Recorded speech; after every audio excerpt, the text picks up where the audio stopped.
Olá, pessoas da internet. Hoje trago uma ideia filosófica que espero que seja interessante para vocês. Obviamente não é interessante para toda a gente, mas acho que muita gente vai gostar. O trabalhador e os patrões deviam ter uma relação sagrada de honestidade e sobriedade, e ao longo da minha vida tenho visto e sentido o contrário. A coisa que me fez interessar por política foi, sinceramente, o pacote laboral. E até a minha própria orientação política já se adaptou um pouco nos nossos caminhos, naquilo que a gente vê no dia a dia, o que é possível e o que não é possível. Eu acredito no capitalismo solidário, um capitalismo com responsabilidade e fiscalização, que procura o desenvolvimento económico para todos. Com a desconstrução dos conceitos que estão paralelos e adjacentes a isto, ainda sei pouco. No entanto, hoje vamos falar da inconsistência do salário mínimo, a falsidade do seu aumento e como o trabalhador financia o aumento do salário mínimo. Ele é a métrica para o desenvolvimento e crescimento económico. Começo por dizer que se o salário mínimo é aumentado em 5% e o custo de vida aumenta 8%, não é suficiente. Mas isso todos nós já sabemos. E se alguém com um pouco mais de salário leva uma atualização de salário mínimo, muitas vezes fica a ganhar o mesmo. Por exemplo, se ganharmos 920, atualmente o salário mínimo são 870, com a atualização do salário mínimo do ano que vem, o privilegiado dos 920 corre o grande risco de não ser aumentado, roubando assim a empresa 50 euros de poder de compra a esse trabalhador, absorvidos pelo salário mínimo. A primeira falha do salário mínimo é não acompanhar o custo de vida. A segunda falha é que quem está perto do salário mínimo perde poder de compra. O vencimento base contribui para a reforma e é a constante de uma folha de vencimento que representa a segurança com que a pessoa contar devia ser sagrado. Usam meritocracias, avaliações, prémios, bónus, tudo para contrariar a ideia dos baixos salários e, no fundo, a precariedade que o governo e grandes empresas criam.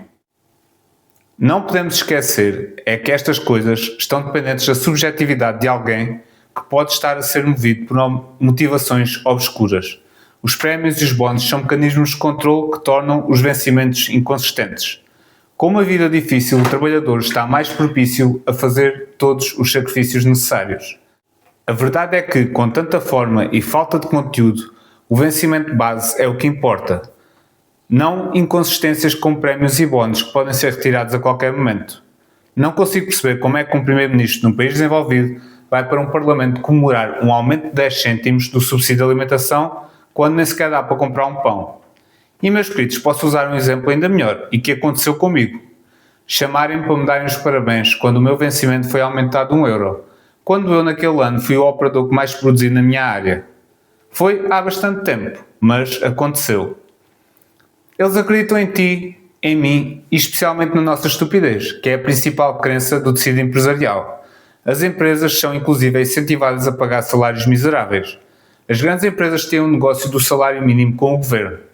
Algumas das características do negócio são estas. As empresas podem reduzir no IRC os aumentos do salário mínimo que pagam. No ano de 2024 pouparam 150% do salário mínimo. Substituem também a mediana pela média salarial, ajudada pelos grandes salários dos SEOs, CEOs e da alta gestão, e apresentam aumentos lendários de uma média que não é representativa.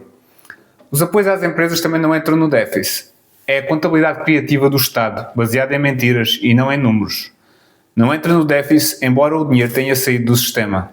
No final das contas, o trabalhador paga os impostos. O Estado devolve o dinheiro dos trabalhadores às empresas, as empresas usam os impostos dos trabalhadores para lhes pagarem o aumento, sendo que os próximos do salário mínimo ainda perdem mais poder de compra. É um ciclo perfeito para tu e eu pagarmos o nosso próprio aumento. Quais as contrapartidas para os trabalhadores?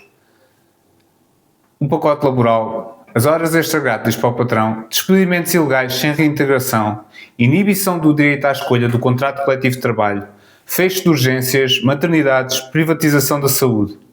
É isto que tu recebes por ser um bom trabalhador? Um aumento engolido antes de chegar ao bolso? Assim que o salário mínimo aumenta, as grandes empresas esfregam as mãos, mais benefícios fiscais, mais dinheiro para ser gasto. O Estado esfrega as mãos, as empresas esfregam as mãos e nós continuamos como ratos a correr numa roda. É um sistema sem honra, mas lá por o sistema não ser usado com honra não quer dizer que não possa voltar a ter. Também não quer dizer que as empresas não possam ter honra. No entanto, os lucros publicados em 2024 na distribuição falam mais alto. A Sonai lucrou 223 milhões, Jerónimo Matriz 599 milhões e a Mercadona 1384 milhões. Não é que não fique feliz por eles, mas seria maravilhoso que uma parte do IRC que foi perdoada às empresas fosse usado para atualizar os salários dos trabalhadores. Atualizações verdadeiras e não coisas míticas como o salário mínimo. Seria maravilhoso que o salário mínimo fosse 1.178 euros, que é o que seria devido, versus os 880 atuais. O lucro é privado e o custo é público. E nunca portugueses honrados participariam neste massacre. Fala-se de grandes níveis de liberalismo, mas ninguém cumpre a sua função. O Estado precisa ser uma ponte entre o trabalhador e a empresa, procurando melhorar a vida dos trabalhadores e permitindo às empresas crescerem de forma responsável. E as empresas devem ter como máxima prioridade o desenvolvimento económico dos seus trabalhadores, pois trabalhadores felizes irão trabalhar mais e irão trabalhar melhor. No final das contas, parece que a grande agenda é normalizar a precariedade. Eu sou delegado sindical, ouço tantas queixas. Entre as legítimas e as não legítimas, é preciso ser sincero com as pessoas. Não podemos mentir e devemos explicar que as coisas são assim e são tomadas certas atitudes porque as empresas podem dar-se a estes luxos. Também existem trabalhadores muito mal intencionados, mas não temos que pagar a fatura por eles todos. No final das contas, a ignorância tornou-se o maior combustível do capitalismo selvagem. Entre burcas e flotilhas são aprovadas agendas económicas importantes sem ninguém se aperceber. A linguagem é sempre difícil, usada por advogados para advogados. E por vezes as próprias associações que têm que defender os trabalhadores não têm a agilidade necessária que precisam para isso. É necessário haver mais confiança. Se não reagirmos e agirmos para a preservação e melhoria da nossa vida, qualquer dia temos um relógio nas casas de banho a controlar o tempo que estamos a fazer as necessidades. Em conclusão, o trabalhador financia o seu próprio aumento de salário mínimo. Quem está perto do salário mínimo perde poder de compra, pois não recebe os proporcionais. O salário mínimo é um negócio entre o governo e as grandes empresas. Os bónus e os prémios são o reconhecimento da precariedade, são inconstantes e podem ser removidos a qualquer altura. O salário mínimo não acompanha o aumento do custo de vida e quando o salário aumenta, tudo aumenta, não havendo crescimento económico real. Faça isto, qual será a solução? Não existe solução. Portugal está perdido. O capitalismo é necessário, mas um capitalismo solidário e honesto.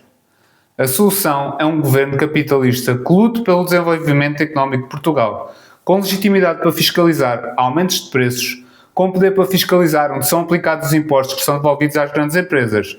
É necessário também dotar o ACT e outros órgãos de mais agilidade para fiscalizar, e não de menos, como este governo quer fazer com o pacote laboral. É necessário que as empresas valorizem os trabalhadores para que eles valorizem também as empresas, para que não caiam na armadilha de pensar que se ganham o salário mínimo devem trabalhar o mínimo. Um modelo baseado na confiança, na ética e na cooperação, em que se equilibra a rentabilidade económica e bem-estar social humano. O Estado tem que definir as regras do jogo para ninguém poder jogar sujo. Com crescimento estável e não infinito, à custa dos trabalhadores. O lucro deve servir para sustentar todos, para que as pessoas realmente se levantem de manhã com vontade de trabalhar, pois sentem-se respeitadas. As empresas devem querer e poder sentir-se parte da comunidade. Crescer é somar números, evoluir é criar um mundo melhor. Por outro lado, também podem cagar no que estou a dizer e continuar a brincar às burcas e às flotilhas.